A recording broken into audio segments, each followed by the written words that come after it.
So let's keep going with equilibrium here.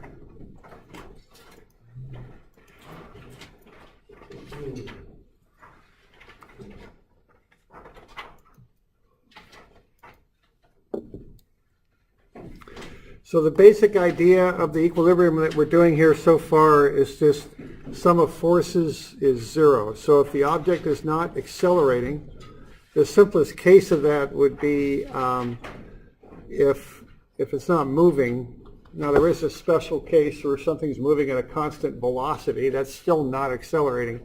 But generally speaking, in this class, we're dealing with stuff that is not moving. Okay? So if that's the case, the forces on it are balanced. The sum of forces is zero. Now, the important thing here is we got to get those forces into vectors, okay? So sum of fx and sum of fy and sum of fz are zero is really what we mean here. All right, now the first step is to get a free body diagram. And what that is let's see here. Let's try and give this one.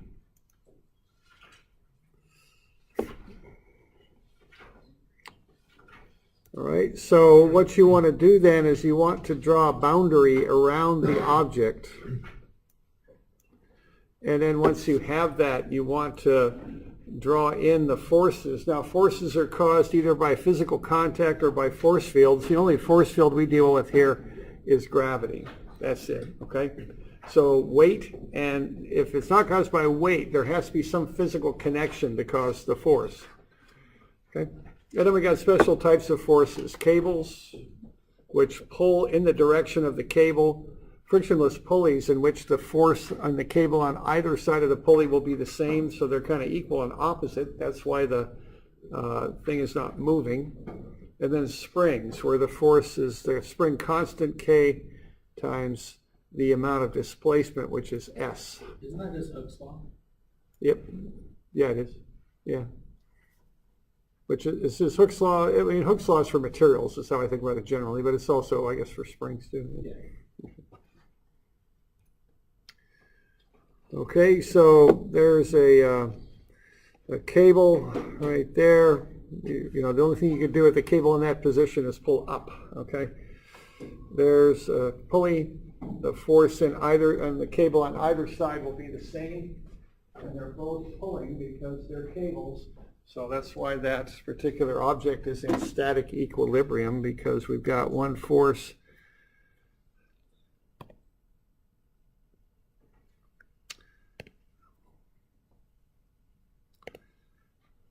that's doing that, and the other one that's doing that. And that's if we drew a free body diagram like that, that's what would be going on. So that, and they're equal, so the thing's in equilibrium.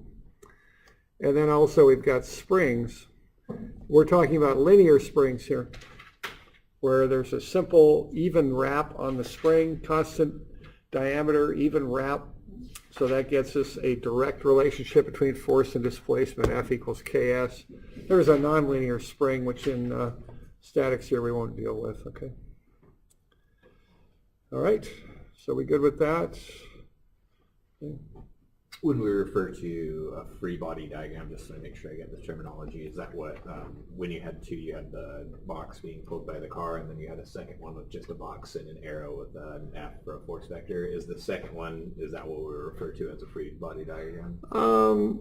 Yeah, I guess. Yeah, right. Yeah, so I guess to kind of clarify that, I mean, the free body diagram of that would be the free body diagram of the box. And it looks like I'm ignoring friction on that too. And I'm ignoring a few things on that, so I'm kind of cutting some corners. So.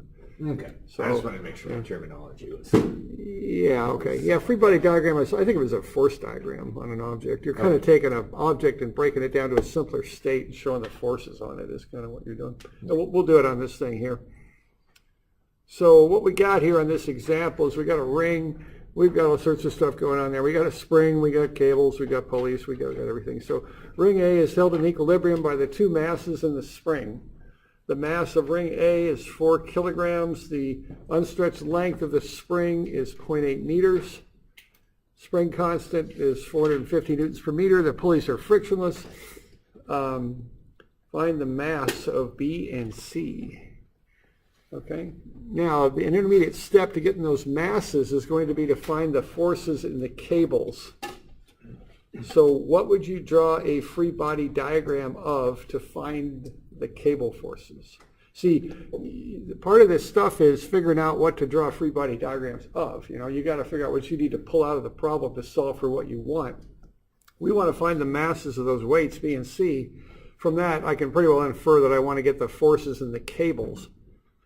And so what's one simple free body diagram I can draw that'll get me the forces in the cables, do you think? What's that now?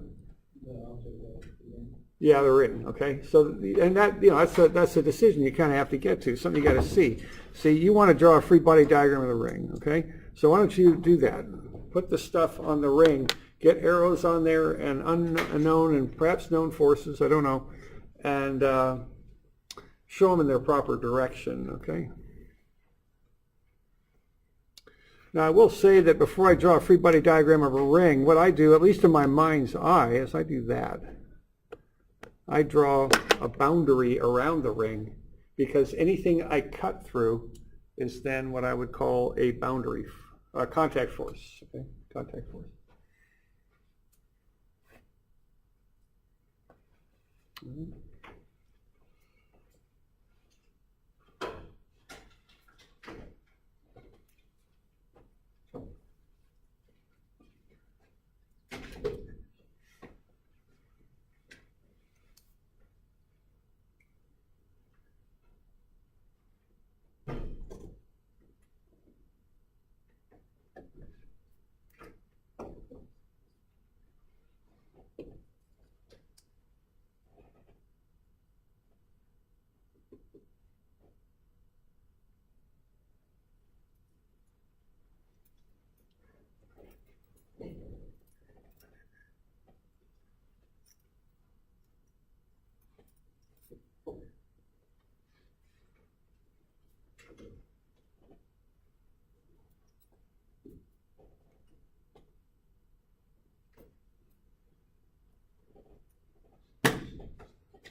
Yeah. They should be on the college. So yeah, when you cut through stuff, what you're going to do is replace it with a force on your diagram. That's what you do in these things. Honestly, I don't know how the heck they came up with the name free body diagram. I'm sure it has some meaning somehow. They're like force diagrams is what they are. That's how I think about them. Maybe you're kind of cutting the body free and replacing the supports with forces. Maybe that's where that comes from. All right. All right. Now, we all get into something there? Okay. Now, one thing I keep in mind here is that I'm drawing a diagram of the ring, okay? So what I want to do is show what this stuff does to the ring, not what it does to the objects, but what they do to the ring. So the cables, they pull, okay? Cables only pull. So they're going to pull the ring like that, okay? So it's important there that you got those pointing in the proper direction, because that's what's happening to the ring. The cables are pulling on the ring. Okay. We're good with that? Now the unstretched length of the spring is 0.8. Its current length is 1.42. So from that I can infer that the spring is pulling down on the ring. It's being stretched. And so it's in tension, so it's pulling down on the ring. And then we also have the weight of the ring. So that would be doing something like that. Okay? So that's what's going on. That's not good. Okay, so we draw a free body diagram of the ring. You know, this way we can relate everything together, okay? So, here's what I got. I've got the weight of A, 4 kilograms times gravity is 39.2 newtons. I got the stretch in the spring is the 1.42 minus 0.8. That's 0.62 meters. That's the amount of stretch in the spring. So I'll multiply that by the spring constant and I'll get 279. And then I can go ahead and apply those to the ring. Okay, like so. So that's what I got for a free body diagram. So the stuff that I notice about this is I've got everything going the proper direction. The spring force is down, the weight is down. The two unknown tensions are pulling. They're both directed away from the ring.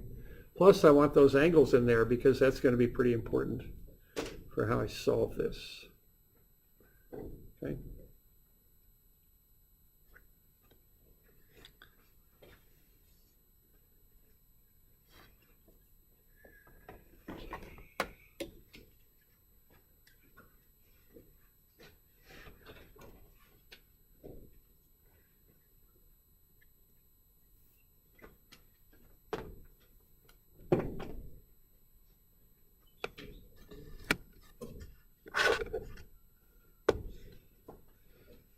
All right, so what we've done, we've taken a pretty complicated little sketch there and we've turned it into a much simpler diagram. A ring with really just a point with two downward forces and an unknown force upright at 20 degrees and an up left force up left at 60 degrees, okay?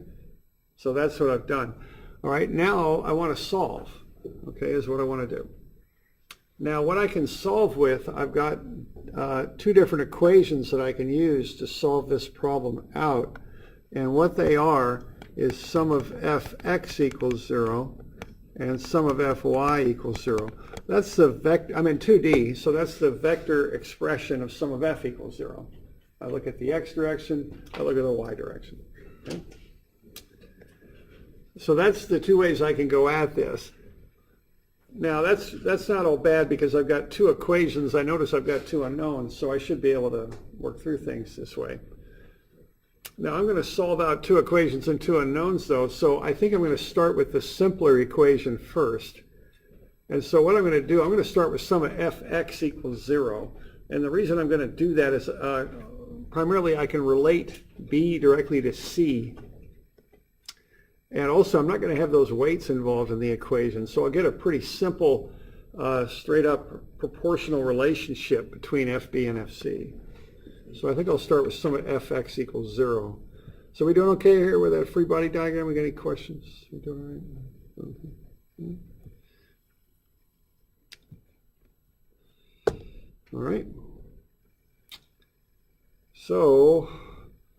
Oh, looks like if, so there you go. So I've got sum of fx and sum of fy, okay?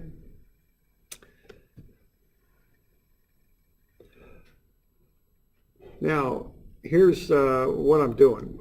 Start with sum of fx equals 0. It's the simplest equation because it doesn't have the spring force of the weight. And I'll set up a nice simple proportional relationship between FB and FC.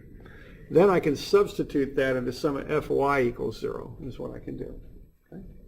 That's my strategy here for two equations and two unknowns.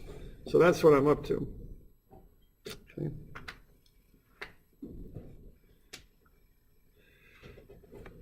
All right, so sum of fx equals 0. What I'm going to have there, that force is going to the left.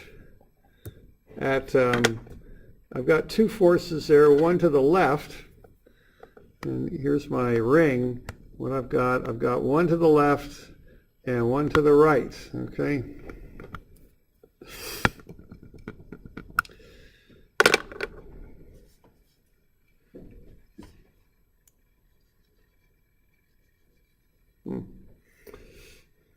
This must have been indelible ink I used on that one, I'm not sure.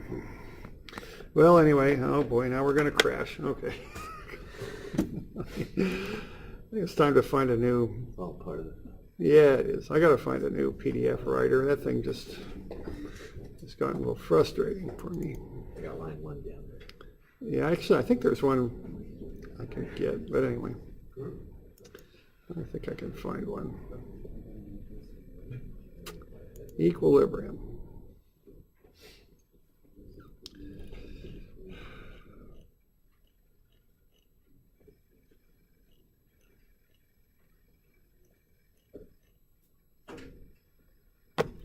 There we go. So what we've got here is we've got the ring, we've got the two forces going off like that, and I've got FB, and that's at a 60-degree angle, and then I've got FC at a 20-degree angle, and then I've got the weight and the spring force, which you've already got, so can't remember what they are, but I'll just put them in there like that. 379, I think, and whatever the heck the other one was. Yeah. I'm not sure if it's in the second or third step you've got there, but there's like a minus. Yeah, I dropped it negative. Thanks. Second step. Whichever side you want to put it on. So yeah, it's right there. I dropped it. Thanks. All right. So what I got there is sum of fx is 0. I've got minus because it's going to the left. Okay. The x component of fb is going to the left, like that. So that gets a negative sign. And what I'm doing there, I'm building a right triangle, like so. The vector itself is the hypotenuse. I want the x component, so it's going to the left at a 60-degree angle. So it'll be cosine 60 because the adjacent side to the angle is the cosine function.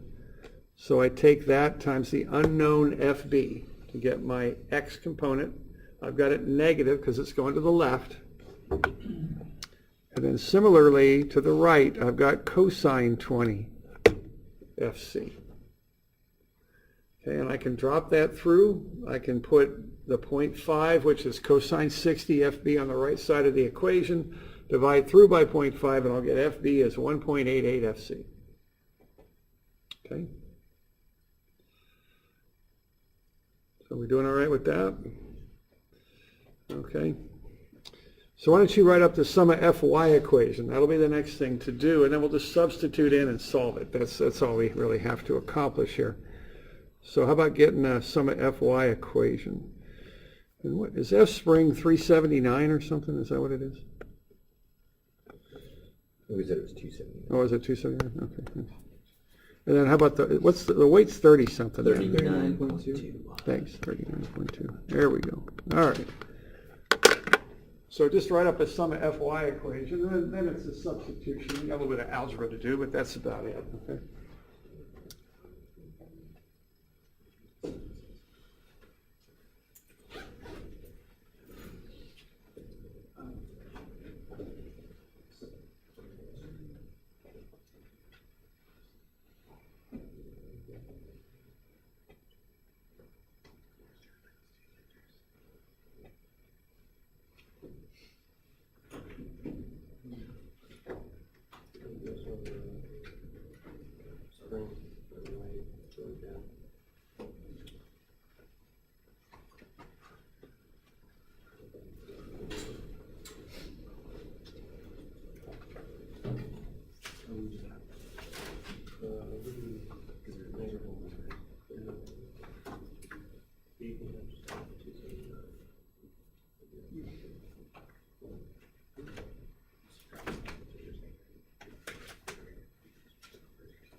Okay, do a sum of Fy equation, all right?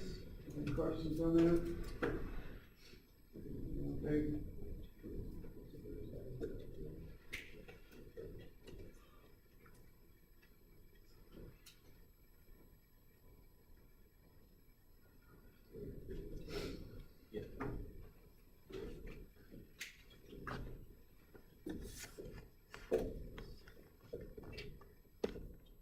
Okay.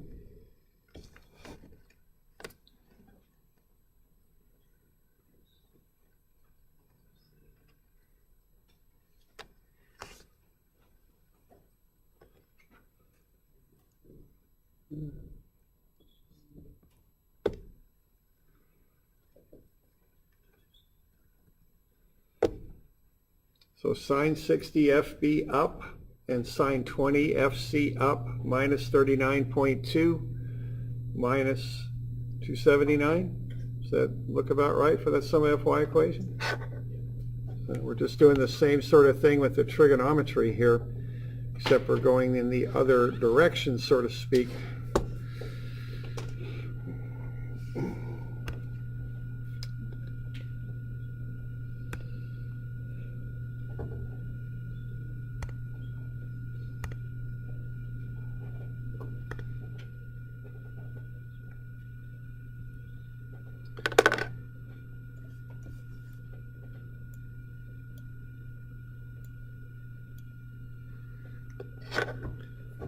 So what we're doing here is getting these ones, these squiggly green ones.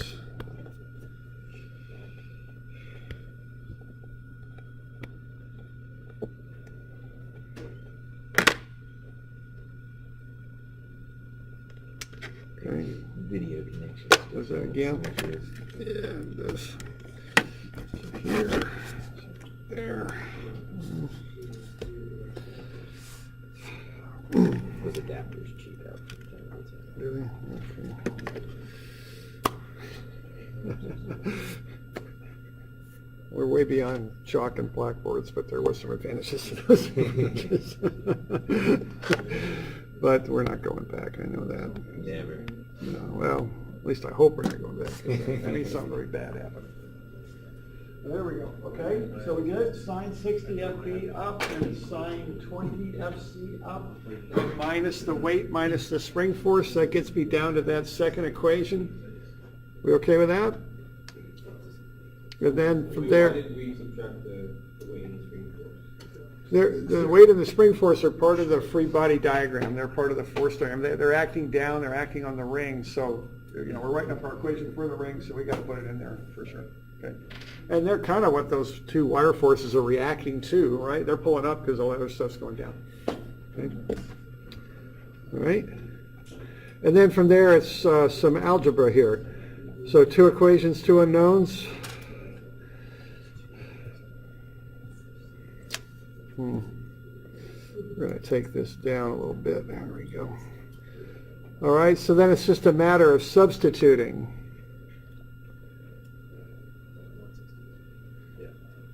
And I'm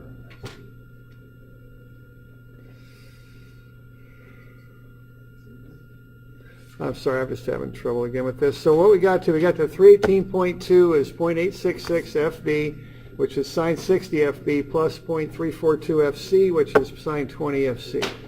I'm summing the 39.2 and the 279. That's how I get the 318.2. All right, and then once I've got that, I do a little substitution there, right? So what I'm doing, I'm plugging in from the top equation that 1.88 FC is equal to FB. So I'm plugging in the 1.88 FC in for FB, and then, so then I get the entire equation in terms of FC.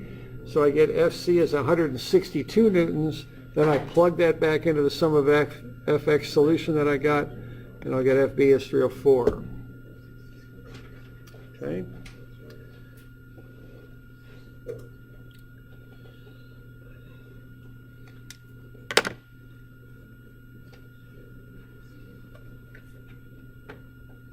Are we okay with that? Two equations, two unknowns. And we're using right angle trig here to generate the sum of Fx and the sum of Fy equation is what we're doing. Okay.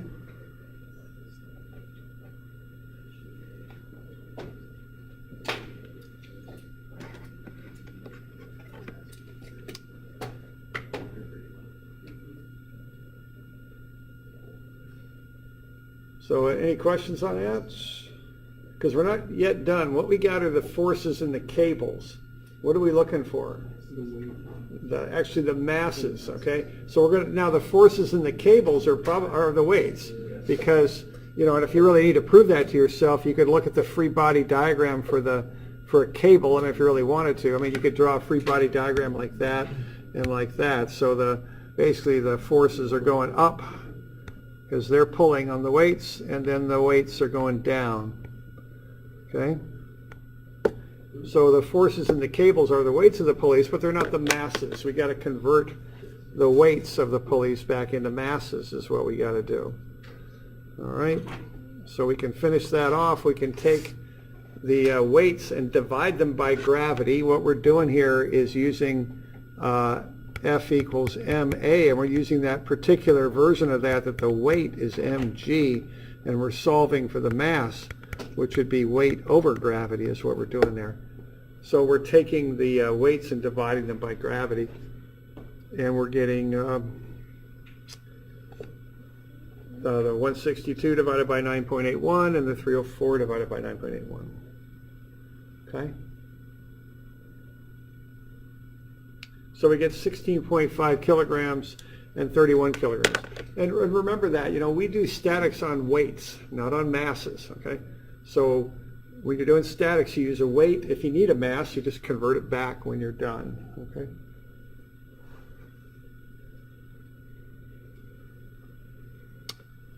Any questions on that?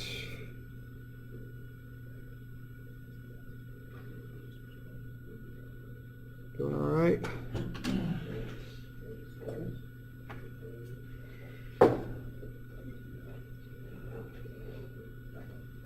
All right.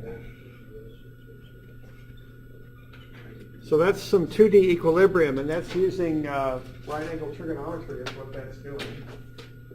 Okay.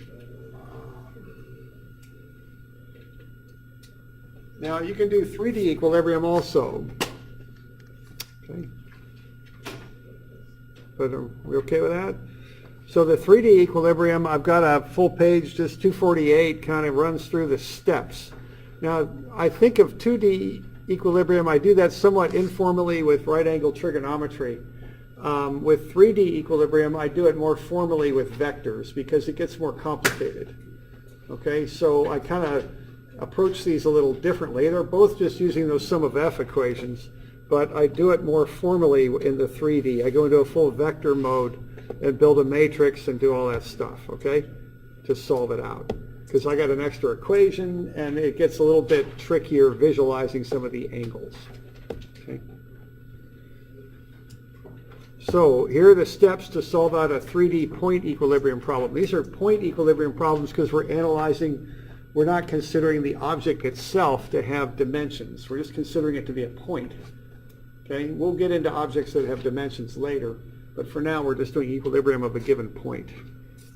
So we got three equations to use. Sum of fx is 0, sum of fy is 0, sum of fz is 0. So the three steps are write all the forces as x, y, z Cartesian vectors.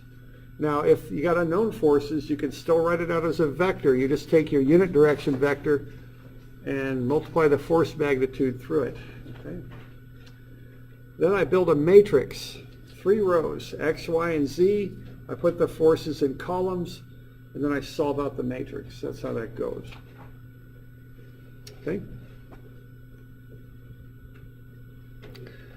So why don't we have a look at 250, is it? I got a little thing, yeah, there we go.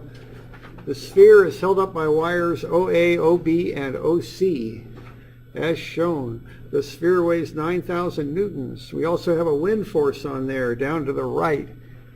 That's 6,000 newtons. Let's find the force in the wires. Express your answers as scalars and vectors. Okay. So let's have a look at the wires that support point O. I've got one of them that goes from 0 to A, or O to A. O is the origin.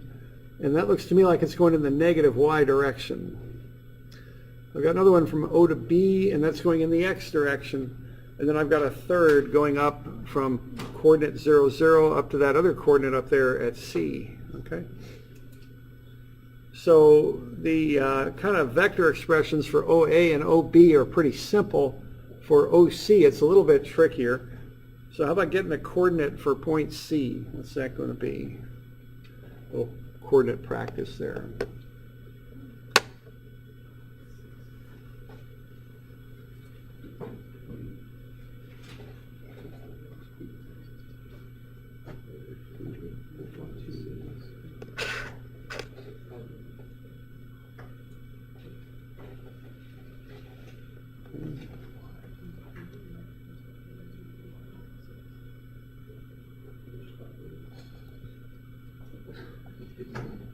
It was better than I thought you were going to.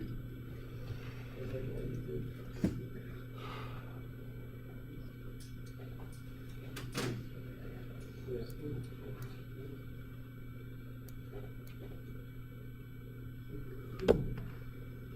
Okay, so we'll get these forces expressed as Cartesian vectors.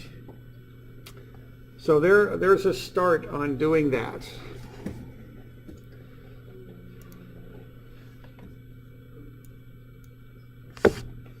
So the force of the wind will be the 6,000 newtons times the cosine of the angles that that vector makes with the x, y, and z axes.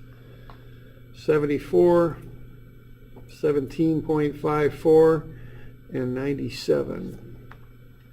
So I'm just factoring that 6,000 through the unit direction vector for the wind. Okay. The weight vector is pretty straight up. It's just 0, 0, minus 9,000.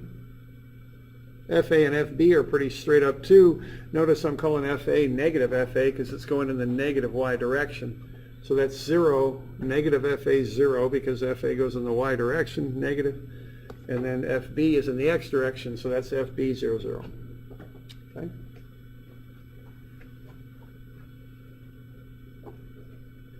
So those are the easy vectors right there that I can just look at and write down. So that's how I start these 3D problems. I want to get everything vectorized is what I want to do. I've also still got to get that OC thing figured out.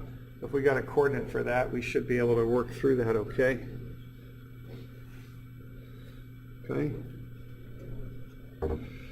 What do we got? That looks like a -2. And then that looks like a +1 and a +6 is kind of what it looks like to me. Is that looking good for C? -216. Okay, and then we just run through the whole vector business with that. Now the thing is, we don't know the magnitude, but that's okay. You just put the unknown, call it FOC or something, that magnitude, run it through the vector. That's what you do, okay? You don't have to have a number there. You can use an unknown if your magnitude is unknown. Okay. Doing okay with that? With your magnitude, you just find with your coordinate, right? Well, the magnitude, oh, right, there's a couple of magnitudes. Yeah, the length of the line is 6.4. So, right, you could find that magnitude with the coordinates. The force magnitude is the one you don't know. Oh, okay. Yeah, so you do know the actual length magnitude, yeah, okay. So there we go. So we got -216. So the position from O to C is -216. I take a square root of the sum of the squares, 6.4, and I divide through by that, and I get a unit vector. And then I factor that vector up by the unknown magnitude, which I'm just calling FOC. And so that will get me a vector for OC.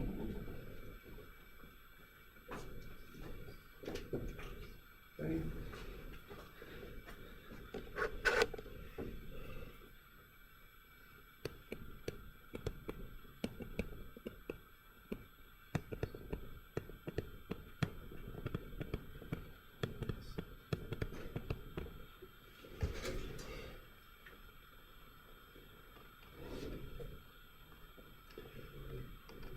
All right, we're about out of time here. Oh, we got a little bit of time, but then we're getting close to being about done. It's probably a good place to stop. But y'all okay with that so far? We'll finish this thing off on tomorrow. We'll also cover the homework.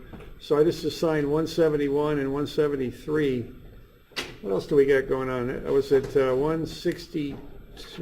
162 and 163. Okay, and then you already turned in 151 and 153, right? Okay, so we got So on Monday we have four more. 162 and 163 And these right now. Yeah, there we go. And So then what do these we two. have? And then 171 and 73. So that looks like there'll be 4 of them due Monday. And we'll cover, I'll go over those tomorrow if you have questions on them, okay?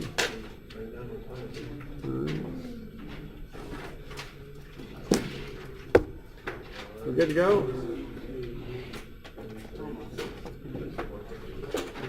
We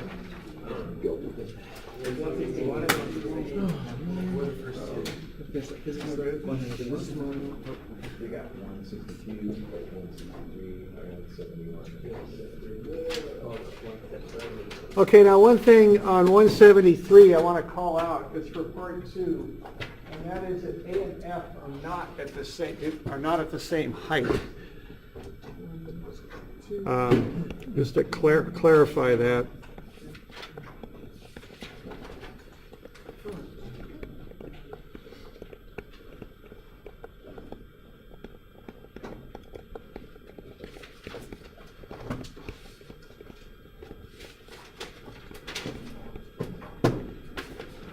A little sloppy there, I'm kind of out of room, but A and F are not at the same height. That's for part 2, okay? For 173.